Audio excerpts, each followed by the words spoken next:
जय श्री कृष्ण। प्रिय मित्रों, मैं अमित कुमार नथवानी अपनी ज्योतिष लहर चैनल पर मेरी अपनी ही पुस्तक गीता मेरे नजरिए से आप सबके सामने वीडियो के माध्यम से रख रहा हूं। उस पर मैं 17 वीडियो दे चुका हूं और आज 18वां वीडियो देने जा रहा हूं। अगर आपको मेरा प्रयत्न अच्छा लगता है तो आप इस चैनल को लाइक, शेयर और सब्सक्राइब कीजिएगा और बेल आइकन बटन जरूर दबाइएगा ताकि मेरा नया वीडियो आप तक त्वरित पहुंचे। कल वीडियो के अंत में हमने देखा था कि कृष्ण कर्म बंधन से मुक्त होने के 6 अलग अलग मार्ग बताने वाले हैं। पहला मार्ग क्या है? कर्मण्य कर्म यह पश्येत अकर्मणि च कर्म यह शबुद्धिमान मनुष्येषु सयुक्तः कृष्ण कर्म कृत। कर्म में अकर्म को और अकर्म में कर्म को देखने से कर्म बंधन से मुक्त हो सकते हैं। कर्म में अकर्म को देखना यानी कर्म को साक्षी भाव से करना, यानी मैं कर रहा हूं, मैं स्वयं कर रहा हूं, उस भाव का त्याग करना। और अकर्म में कर्म को देखना यानी जो कुछ भी हो रहा है इस दुनिया में, इस जगत में, इस ब्रह्मांड में, वो सब मैं ही कर रहा हूं, उस भाव को अपनाना। एक मीठी कथा याद आ गई। एक गांव था जिसकी चारों ओर एक नदी थी। उस गांव में एक बार एक समाचार आया कि पास के गांव में कोई संत आए हुए हैं और मात्र 1 दिन के लिए रुकने वाले हैं। गांव के लोगों को लगा कि उस संत के एक बार दर्शन तो करने ही चाहिए, मगर एक समस्या थी और वो थी कि उस समय नदी में भयंकर बाढ़ आई थी। गांव के लोग असमंजस में थे और इस असमंजस का उकेल निकालने के लिए उसी गांव में रहने वाले एक संत के वहां गए और उनको कहा कि पास के गांव में एक संत आए हुए हैं और सिर्फ 1 दिन रुकने वाले हैं, मगर नदी में भयंकर बाढ़ आई हुई है, इसलिए उनके दर्शन करने का मौका हमें नहीं मिल रहा है। अगर आपके पास कोई उकेल हो तो हमें बताओ। वो संत हंसे और बोले, हां, वो महान संत को तो मैं भी जानता हूं, वो आजीवन उपवासी है, उन्होंने अब तक कुछ नहीं खाया है, इसलिए मैं आपको एक मंत्र दे रहा हूं। आप सब नदी किनारे जाकर उस मंत्र को जैसे बोलोगे तुरंत नदी आपको मार्ग दे देगी और आप लोग राजी खुशी से उस महान संत के दर्शन का लाभ उठा पाएंगे। यह मंत्र यह है कि अगर हम जिसके दर्शन करने जा रहे हैं वो संत आजीवन उपवासी हो, यानी आजीवन उन्होंने अगर खाना न खाया हो, तो हे नदी माता, हम लोगों को उनके दर्शन करने के लिए मार्ग दो। गांव के लोग बहुत ही आश्चर्यचकित हो गए और नदी के किनारे गए। साथ में अपने अपने घर से प्रसाद लेकर गए और सब एक साथ बोले कि जिसके दर्शन करना चाहते हैं हम, वो संत अगर आजीवन उपवासी हो, यानी कभी कुछ खाया ना हो, तो हे नदी माता, हमको उनके दर्शन करने के लिए मार्ग दो। गांव के लोगों के आश्चर्य के बीच नदी ने मार्ग दे दिया और गांव के लोग आराम से चलकर उस महान संत के पास पहुंच गए, उसका दर्शन किया और जो लाए थे वो प्रसाद को अर्पित किया। सबके आश्चर्य के बीच वह आजीवन उपवासी संत सारा प्रसाद खा गए। अब गांव के लोग बड़ी चिंता में आ गए कि अब वापस कैसे आए। क्यों? क्योंकि अब तो वो संत आजीवन उपवासी भी न रहे, इसलिए वो मंत्र भी असरकारक न रहा। संत समझ गए गांव के लोगों की मुश्किल और कहा कि मैं आपको एक मंत्र दे रहा हूं, आप नदी के किनारे जाकर उस मंत्र को बोलने से नदी आपको मार्ग दे देगी और आप लोग राजी खुशी से अपने गांव वापस जा पाओगे। यह मंत्र यह है कि अगर हम जिसके दर्शन करने गए थे वो संत आजीवन उपवासी हो, यानी उन्होंने कभी खाना ना खाया हो, तो हमें घर पे वापस जाने के लिए मार्ग दो। गांव के लोग आश्चर्य में आ गए और चल पड़े। नदी के किनारे पहुंचकर सब एक साथ बोले कि हम जिनके अभी दर्शन करने गए थे वह महान संत अगर आजीवन उपवासी रहे हो, यानी आजीवन उन्होंने कभी खाना ही ना खाया हो, तो आप हमें अपने घर वापस जाने के लिए मार्ग दो। और सबके आश्चर्य के बीच नदी ने मार्ग कर दिया। गांव के लोग आराम से चलकर अपने गांव में परत पहुंच गए, वापस पहुंच गए, लेकिन घर पे नहीं गए। उस गांव के उस संत के पास गए जिन्होंने उनको वह मंत्र दिया था और उनको जाकर कहा कि हे संत, हमारी नजर के सामने उस संत ने भोजन लिया और उसके बावजूद नदी माता ने उनको आजीवन उपवासी कैसे गिन लिया। तब उस संत ने जवाब दिया कि वह संत भोजन करते वक्त उस भाव से भोजन कर रहे थे कि वो जो भोजन कर रहे हैं वो ईश्वर है, यानी भोजन करने के बाद भी वो आजीवन उपवासी ही गिने जाएंगे। क्यों?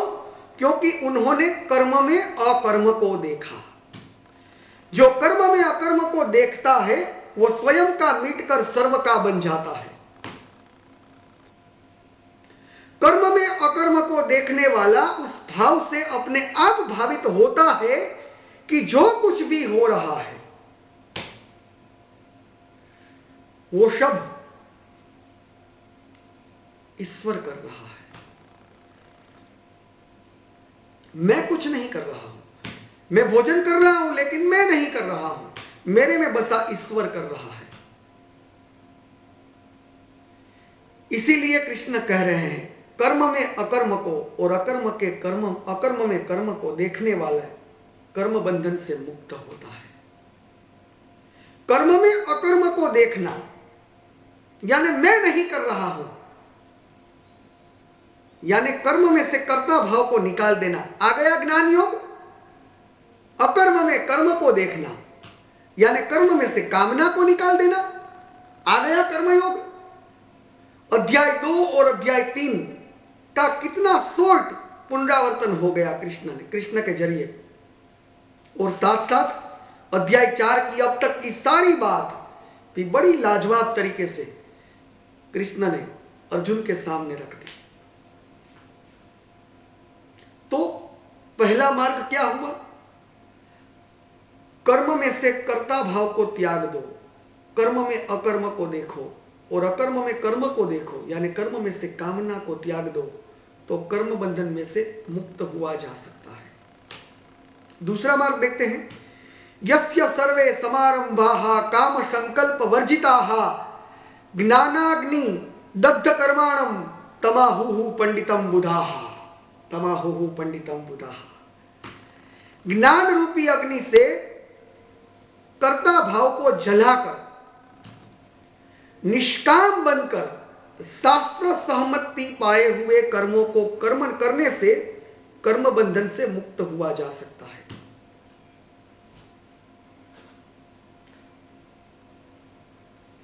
एक और कथा देखते हैं। एक व्यक्ति हमेशा के लिए ईश्वर का भजन करता रहता था और ऐसे ही वो वृद्ध हो गया और एक दिन रात को उसे विचार आया कि मैंने अपने सारे जीवन में कुछ भी गलत नहीं किया और फिर भी मैं इतना दुखी क्यों? उसकी आर्थिक परिस्थिति अच्छी न थी, इसलिए उनकी शादी भी नहीं हुई थी और इसी वजह से वह अपनी मित्रों की सापेक्ष दुनियावी दृष्टिकोण के अनुसार बहुत पीछे रह गया था। उस दिन वो रात को सो न सका और उसने ईश्वर के पास एक प्रार्थना की, हे ईश्वर, मेरा तो जीवन बहुत चला गया, बहुत थोड़ा बाकी है, मुझे अब मेरे दुखों से कंटाला आता है। तू चाहे मुझे सुख न दे, लेकिन दुख तो बदल दे मेरा, ताकि मुझे यह एहसास तो हो कि मेरे जीवन में कुछ परिवर्तन आया। प्रार्थना करते करते ही वह व्यक्ति निद्रा में जा चुका और निद्रा में उसे स्वप्न आया। क्या स्वप्न आया? एक आकाशवाणी हुई कि शहर के तमाम लोग अपने अपने दुख को एक कागज पर लिखकर शहर के कोई जाहिर, कोई पब्लिक प्लेस पे पहुंचो, वहां पे आपको दुख बदलने की एक स्कीम मिलने वाली है। उस व्यक्ति को आनंद हुआ, चलो मेरी बात आखिर तो ईश्वर ने सुनी। वो अपने तमाम दुखों को एक कागज पे लिख रहा था, सारे दुख लिख लिए और फिर उस पब्लिक प्लेस पे पहुंच गया। वहां उसने देखा तो बहुत सा पूरा गांव खड़ा था। तभी आकाशवाणी हुई कि उस पब्लिक प्लेस पे कीलें ठोकी हुई है, उस कील पर आप अपने अपने कागज को ऐसे रख दो जैसे पढ़ने वाला उसे पढ़ सके। सब ने ऐसा किया और बाद में फिर आकाशवाणी हुई कि सब अपने कागज को छोड़ के किसी और का, मतलब बाकी सबका कागज पढ़ ले।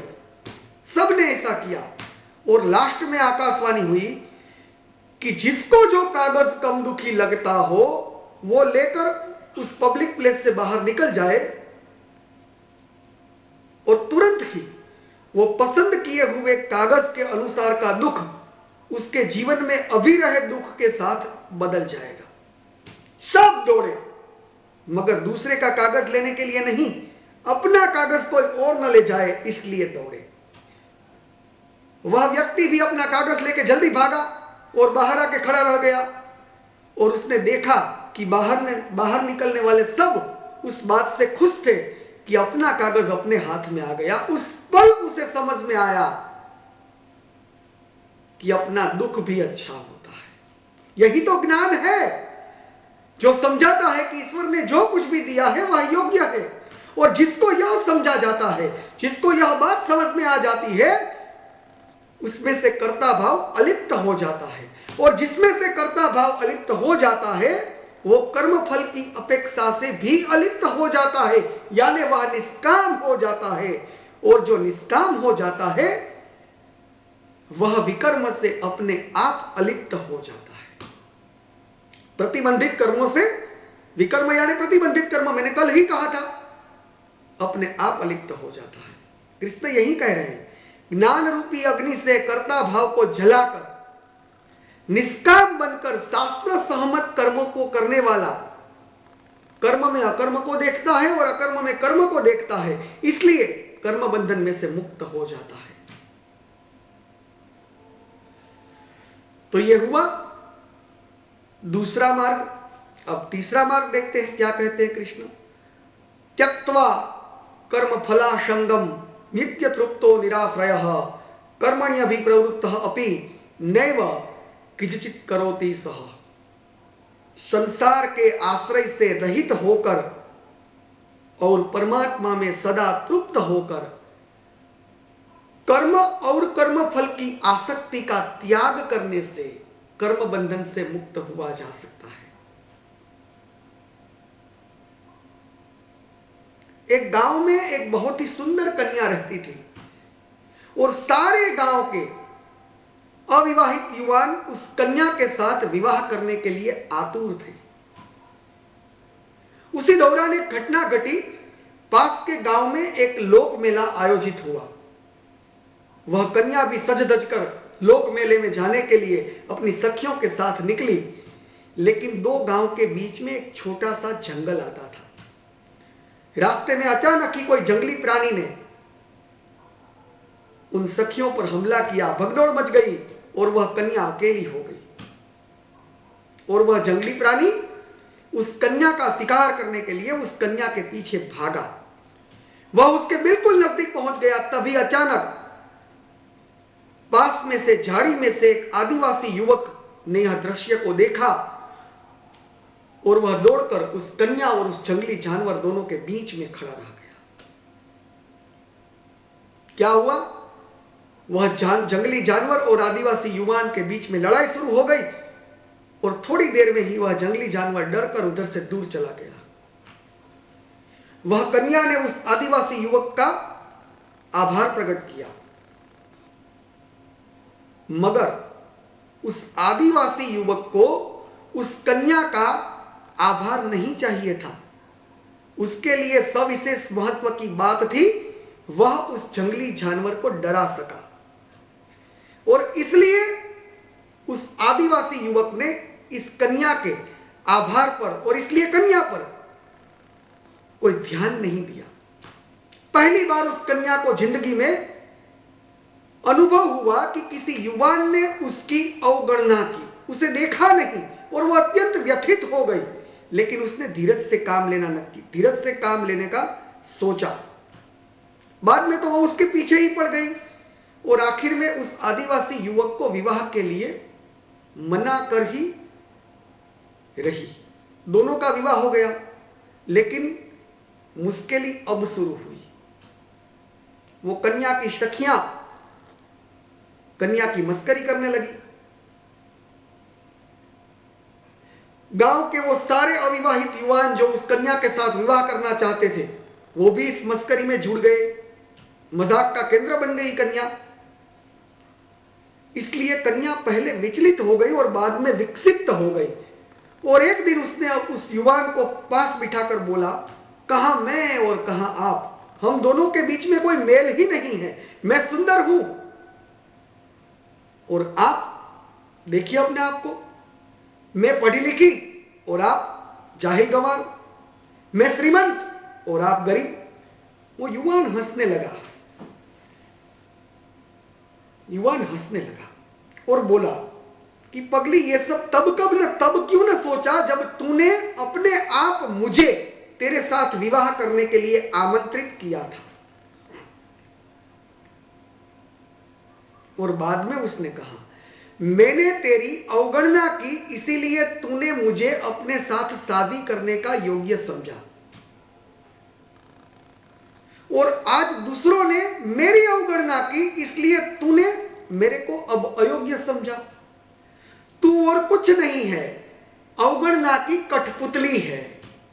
You are puppet of rejection.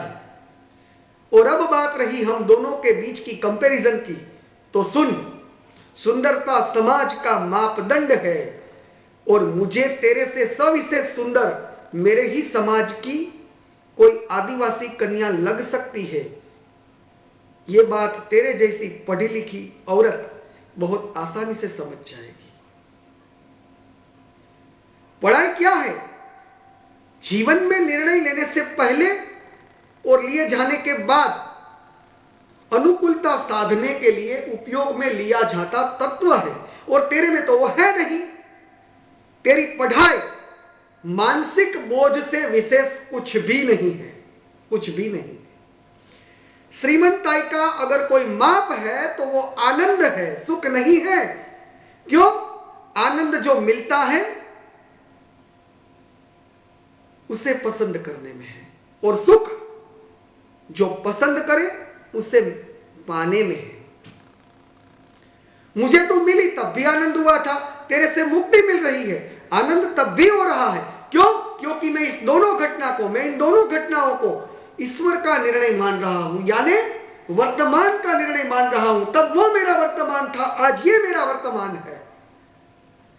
इतना कहने के बाद वह आदिवासी युवान उस कन्या को डाइवोर्स देकर चला गया, और कथा कह रही है कि वह कन्या बाद में पूरा जीवन दुखी रही और वह युवान अपने ही समाज की किसी आदिवासी कन्या के साथ शादी करके आजीवन आनंद से जिया। यही है कृष्ण के द्वारा समझाया गया कर्म बंधन से मुक्त होने का तीसरा मार्ग, जिसमें कृष्ण अर्जुन को सुख की अपेक्षा आनंद प्राप्त करने की क्षमता बढ़ाने का कह रहे हैं। क्यों? सुख यानी क्या है? जो अच्छा लगे वो मिल जाए, मगर अगर मिल जाए उसके बाद वो अच्छा ना लगे तो सुख दुख की वजह बन जाती है। क्यों? क्योंकि सुख मनुष्य की पसंदगी है, सुख मनुष्य की चॉइस है। आनंद यानी जो मिले वो पसंद आ जाए। आनंद ईश्वर की चॉइस है। ईश्वर की चॉइस को मान दे के स्वीकार लो। कृष्ण कह रहे हैं सुख क्षण भंगुर है, एक पल का है, उसे पहचानो, तब तक में तो वो चला जाता है। एक काव्य है, सुख आ गया, सुख आ गया, और उसकी दूसरी ही पंक्ति है सुख आ गया। पहली पंक्ति का मतलब होता है सुख आ गया, यानी सुख का समय आ गया, और दूसरा सुख आ गया यानी सुख आकर चला गया। कृष्ण कह रहे हैं सुख संसार के आश्रय से प्राप्त होता है और आनंद परमात्मा के आश्रय से प्राप्त होता है। संसार के आश्रय से रहित होकर और परमात्मा में सदा तृप्त होकर जो भी मिलता है वह आनंद होता है। क्यों? क्योंकि संसार के आश्रय से रहित होकर और परमात्मा में सदा तृप्त होकर जीने वाला कर्म की आसक्ति यानी मैं करता हूं वह भाव को त्याग देता है, और दूसरा क्या त्यागता है? कर्म फल की आसक्ति यानी कामना की आसक्ति यानी कर्म फल की अपेक्षा त्याग देता है। और इसलिए क्या करता है? वो ज्ञान रूपी अग्नि से कर्ता भाव को जलाकर निष्काम बनकर शास्त्र सम्मत कर्म करता है। और अभी दूसरे में ही कहा था ऐसा कर्म जो करता है वह कर्म बंधन से मुक्त होता है। इसीलिए कृष्ण कह रहे हैं कि संसार के आश्रय से रहित होकर और परमात्मा में सदा ही तृप्त होकर कर्म और कर्म फल की अपेक्षा आसक्ति का त्याग करने से कर्म बंधन में से मुक्त हुआ जा सकता है। 3 मार्ग अभी और बाकी है जिसकी चर्चा हम अगले वीडियो में करेंगे। जय श्री कृष्ण।